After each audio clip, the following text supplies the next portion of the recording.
Iyi ni inkuru itangaje cyane ya Colonel Byamungu wasubiye muri Uvira aho yavuye agiye gufungirwa i Kinshasa. Uyu Colonel Byamungu ni umwe mu bahoze mu ngabo za CNDP zaje kwinjizwa mu ngabo za leta. Yageze mu mujyi wa Uvira yarukagamo muri Gicurasi mu mwaka wa 2012 akatirwa igifungo cya burundu ndetse akamburwa n'impeta za gisirikarize. Hagati y'umwaka wa 2009 n'umwaka wa 2012 Colonel Bernard Byamungu yari umuyobozi ushinzwe ibikorwa by'ingabo za leta ya Kongo muri Uvira yose. Mu mwaka wa 2012 uyu mugabo yinjiye mu mutwe mushya wigometse ku ngabo za leta wari ugizwe n'abahoze mu ngabo za CNDP ariko bakinjizwa mu ngabo za leta mu mwaka wa 2009. Abayomoye ku ngabo za leta muri Fizi na Uvira bari bake.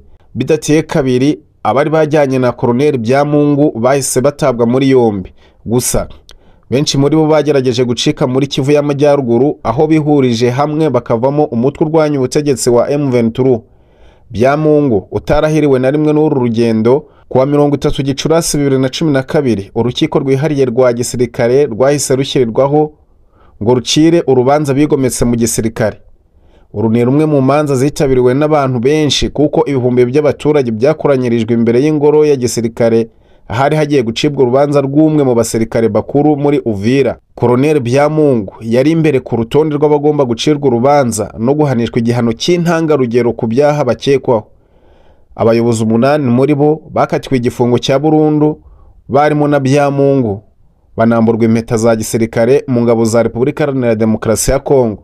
Nyuma yo gusoma urubanza bahise bajyanwe i Bukavu ngo boherezwe i Kinshasa, ariyo ntambwe yanyu ikorwa mbere yo kugezwa muri gereza ya gisirikare ya Ndoro.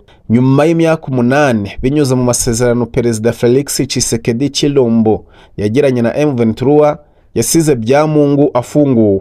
Kuva ku itariki 9 Ukuboza mu mwaka wa 2025 umujyi wa Uvira wafashwe na AFC M23 yongeye gusubira imbere y'ingoro yaciriwemo urubanza rwatumye akatirwa igifungo cya burundu. Abasirikare bato bakamufata bakamwambura impeta ze n'impuzankano nyuma y'uko urubanza rwe rusomwe. Magingo ya AFC M23 yafashe umujyi wa Uvira n'ibindi bice buwukikije ndetse igenzura imijyi ya Goma na Bukavu n'ibindi bice bitandukanye mu burasirazuba bwa Repubulika Iharanira Demokarasi ya Kongo.